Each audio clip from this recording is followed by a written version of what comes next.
تو اس سے پہلے ہم بات کر رہے تھے، بڑی اہم ڈیولپمنٹ ہوئی ہے اور سب مبارکباد کے مستحق بھی ہیں، خاص طور پہ پاکستان مبارکباد کا بڑا مستحق ہے جو رول ہم نے پلے کیا، یعنی کہ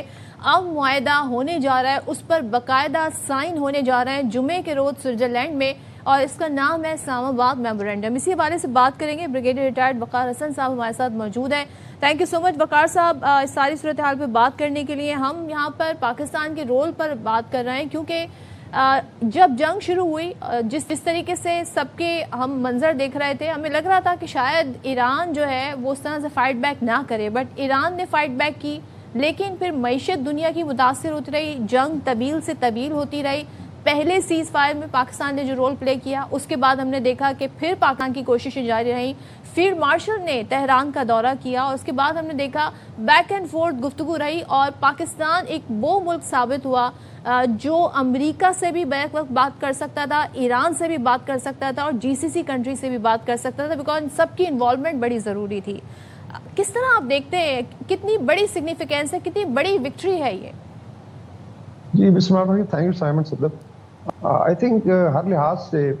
یہ ایک ہسٹورک مومنٹ ہے، ڈسپائٹ کہ جو ڈیٹیکٹرز تھے یا آپ کہہ رہے ہیں جو چاہتے تھے کہ یہ امن معاہدہ جو ہے یہ پایہ تکمیل تک نہ پہنچے، وہ اینڈ ابھی تک I think Israelis are trying, پھر بھارت نے ایفرٹ کی، پھر اسی طریقے سے نیو کون ہے، لیکن اتنی بڑی ہسٹیلٹی دیکھیں، 47 سال کی دشمنداری ہے، پھر 2 جنگیں ہوئی ہیں پچھلے 2 سالوں میں،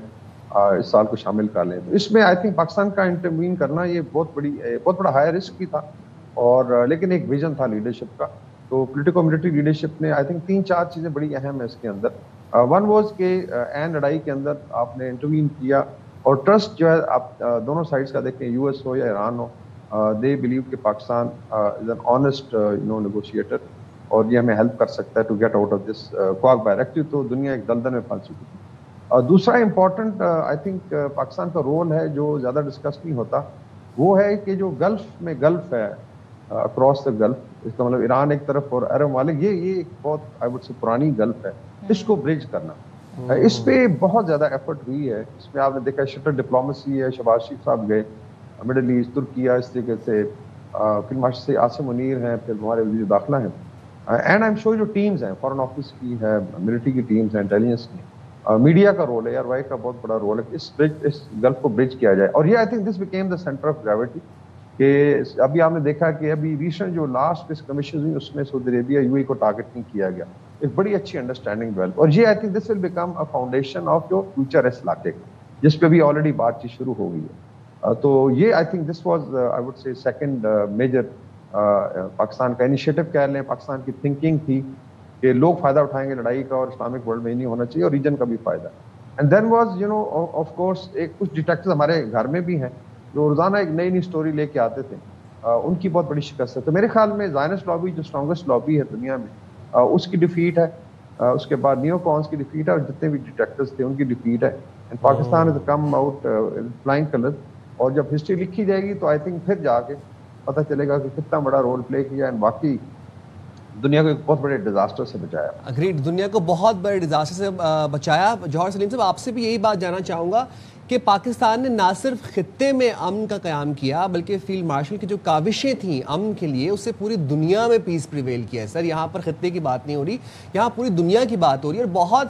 بہت سے مقام ایسے بھی ہے جہاں پر دنیا گو اپ کر چکی تھی، ہمارے حوصلے پست ہو چکے تھے کہ جب تک اسرائیل ایگزسٹ کر رہا ہے اس پیس ایکویشن کے اندر، تب تک خدا نہ خواستہ کوئی معاہدہ نہیں ہو سکتا، تب تک یہ جنگ جاری رہے گی اور پھیلتی رہے گی۔ تو ایسے میں پاکستان نے نہ صرف جی سی سی ممالک کو ریٹیلیٹ کرنے سے روکا، بلکہ امن کے لیے کوششیں مزید تیز کی۔ اور سر دوسری بات یہ بھی ہے کہ ہم یہ بھی جانتے ہیں کہ 47 ایئرز آف ٹینشنز تھیں، کبھی ڈائریکٹ ڈپلومیسی میں انگیج نہیں کیا تھا امریکہ اور ایران نے، ان دونوں کو ایک میز پر لا کے بٹھانا یہ ایک دن کی کہانی نہیں ہے، اس کے پیچھے بہت کاوشیں تھیں، بہت محنتیں تھیں، بہت متعدد دورے تھے۔ فیلڈ مارشل کی جو زبردست ملٹری ڈپلومیسی تھی، آج دنیا اس کی معترف ہے۔ سر آپ کیسے انالائز کریں گے اس کو؟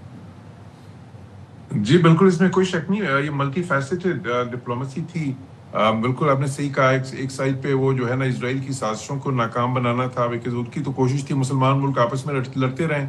اور جو ہے نا یہ جنگ کا دائرہ اور بھی پھیلے، بیکاز وہ تو کانفلکٹس میں پراسپر کرتے ہیں نا، ان کی تو نیشنل انٹرسٹ میں بھی ہے اور نیتن یاہو کے پرسنل انٹرسٹ میں بھی ہے کہ کانفلکٹ چلتا رہے، اور بہت ہی کوشش بھی وہ بار بار وہ جو ہے اسی لیے وہ سیبوٹاج پروسیس کو بار بار مختلف طریقے سے کرتا رہتا تھا۔ پھر جو سعودیز اور جو باقی گلف کنٹریز ہیں اس کے اور ایران کے درمیان وہ جو ظاہر ہے بہت ہی اہم مواقع پہ پاکستان نے بالکل ریسٹرین کے لیے دونوں سائڈز کو کہا، صرف ایک سائڈ کو نہیں، اور اس سے بہت زیادہ وہ پھر چیز بچی۔ پھر ساتھ ہی ساتھ امریکہ اور ایران، وہاں پہ بھی معاملات اعتماد کی اتنی کمی تھی، اتنا زیادہ گلف تھا، اس کو بھی بہت ہی اہم ترین موقع پہ کہاں پہ وہ جس طرح سویلائزیشن تباہ کرنے کی باتیں ہو رہی تھیں، 40 بار میرے خیال ہے وہ ٹیکس کی باتیں ہوئیں، تو ساروں سے بچایا اس پروسیس کو،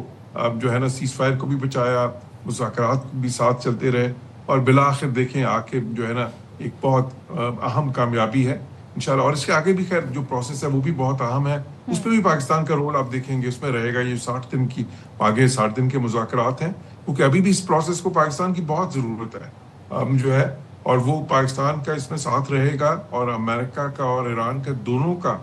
پاکستان پہ جو ہے نا اعتماد، دونوں کی جو اس پروسیس میں پاکستان پہ ڈیپینڈنس ہے وہ ویسے ہی رہے گی۔ اور دیکھیں 3 قسم کی چیزیں تھیں، یہ صرف جو اس جنگ کی وجہ سے یہ نہیں تھا کہ صرف یہ تیل جو ہے اس کا فلو بند ہو گیا تھا، بلکہ یہ جو نیچرل گیس ہے پوری دنیا میں اس کا بھی فلو بہت ہی متاثر ہوا تھا۔ اور تیسری جو بہت اہم ترین چیز میں سمجھتا ہوں جس کی بات کم ہوتی ہے وہ یہ ہے کہ دنیا کی جو 1/3 فرٹیلائزرز جو ہیں وہ بھی یہیں سے آتی تھی، تو ان کا وہ بھی جو ہے نا اس کی بندش کی وجہ سے ایک فوڈ کرائسس دنیا میں ایک جو ہے نا ملینز کی بات ہو رہی تھی یہاں پہ کہ ملینز جو ہے نا وہ فیمن کا شکار ہو جائیں گے دنیا میں، تو اس چیز سے بھی پاکستان نے دنیا کو بچایا جو ہے نا، تو وہ میں سمجھتا ہوں دیکھیں کروڑوں کے حساب سے وہ لوگ، کیونکہ یہ اگر یہ فرٹیلائزرز جو ہیں اس سمر میں جو ہے ان کی بندش ایسے ہی جاری رہتی تو اس کے بعد جو کراپس کی ییلڈز کم ہونی تھی اس کی وجہ سے دنیا کے بہت سے خطوں میں یہ فیمنز آلموسٹ آ جاتے، اور یہ خوراک کی قیمتیں بھی اتنی زیادہ ہو جاتی ہیں کہ وہ جو غریب لوگ ہیں دنیا میں ہر جگہ پہ ان کی استطاعت سے باہر چلی جاتی، تو وہ بھی پاکستان نے اس سے بھی بچایا۔ پھر ایک بہت بڑا اکنامک کرائسس دنیا کو، دنیا ریسیشن کی طرف جا رہی تھی، بلکہ بات تو ڈپریشن کی طرف چلی جانی تھی، کیونکہ اس جنگ سے صرف یہ نہیں ہو رہا تھا کہ بندش ہو رہی تھی ان چیزوں کی، بلکہ اگر اس کے بعد جنگ کا جو نیکسٹ راؤنڈ آتا جس میں امریکہ تھریٹن کر رہا تھا کہ جی وہ ان کی انسٹالیشن ساری تباہ کر دیں گے ایران کی، وہ تباہ کن ہو سکتا تھا۔ I totally agree with you جوہر صاحب۔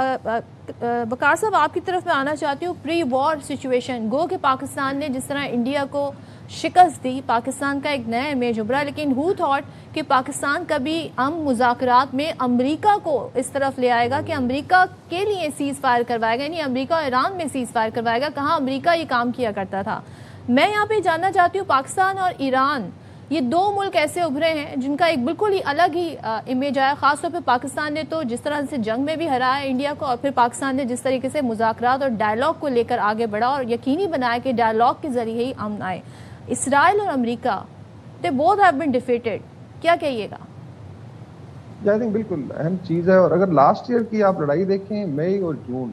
مئی میں پاکستان پہ حملہ ہوا، جون پہ ایران پہ ہوا، تو یہ سارا کنیکٹڈ ہے، اٹس ناٹ کہ انفارچونیٹلی جے ڈی وینس صاحب انڈیا میں تھے جب وہاں سے نکلے تھے تو حملہ ہو گیا تھا، تو یہ آئی فیل کہ دس واز جس کہتے ہیں نا کہ آخری ایفرٹ تھی کہ مڈل ایسٹ کی بڑی مڈل پاورز ہیں اسپیشلی پاکستان ایران، ان کو اتنا ڈینٹ کر دیا جائے کہ پھر کھیل کھل جانا تھا، پھر جو گریٹ اسرائیل کا کہہ لیں ہیجمنی ہے، آئی ناٹ سے کہ فزیکل، وہ قائم ہو جاتی اور شاید اسلامک ورلڈ کو بہت بڑا دھچکا پہنچتا۔ تو یہ I think back to back fight ہوئی، پاکستان نے بھی اگر آپ دیکھیں تو ایسیمیٹرک وار تھی، اتنی بڑی فوج ہے بھارت کی، اور نہ صرف دان کھٹے کیے بلکہ then this is being taught as model battle and the history of war پہ جو پاکستان نے کیا، تو وہاں سے پھر اور پھر اس کے بعد ایران کا آیا تھا لاسٹ ایئر ریزسٹنس، اس سال پھر ایران نے پروو کیا کہ they are not push over, تو یہ آئی تھنک اللہ کی طرف سے مدد بھی رہی اور اس میں ایک میجر شفٹ آیا ہے۔ تو یہ جو پاکستان نے بلڈ اپ کیا تھا لاسٹ، اسی کے ثمرات ہیں جو کہ ڈپلومیٹ لائک ملٹری وکٹری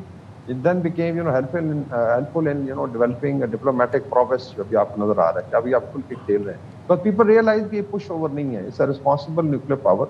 اور یہ اپنا کام بھی جانتے ہیں، اور پھر ڈپلومیسی میں آپ کے اوپر ٹرسٹ کیا گیا، تو یہ آئی تھنک دونوں سال کنیکٹڈ ہیں۔ 2025 ملٹری سکسیس کا سال تھا، اور 2026 الگ سے ڈپلومیٹک سکسیس کا سال، اس میں I think minister foreign affair جو ٹیم ہے ڈار صاحب کی وہ مبارکباد کے مستحق ہیں، جوہر سلیم صاحب، باقی جو لوگ ایڈوائز کرتے رہے and all. So I think it's a whole of a nation approach جس کی وجہ سے یہ کامیابی ہوئی۔ Lovely, thank you very much بکار صاحب، جوہر سلیم صاحب، آپ لوگوں کو بھی مبارک ہو، آپ لوگ بھی مبارکباد کے مستحق، لمحہ بلمحہ ہمیں اپنے قیمتی انالیسس سے آپ لوگ اپڈیٹ رکھتے رہے، بہت شکریہ آپ دونوں کا۔ یہاں پر چھوٹے سے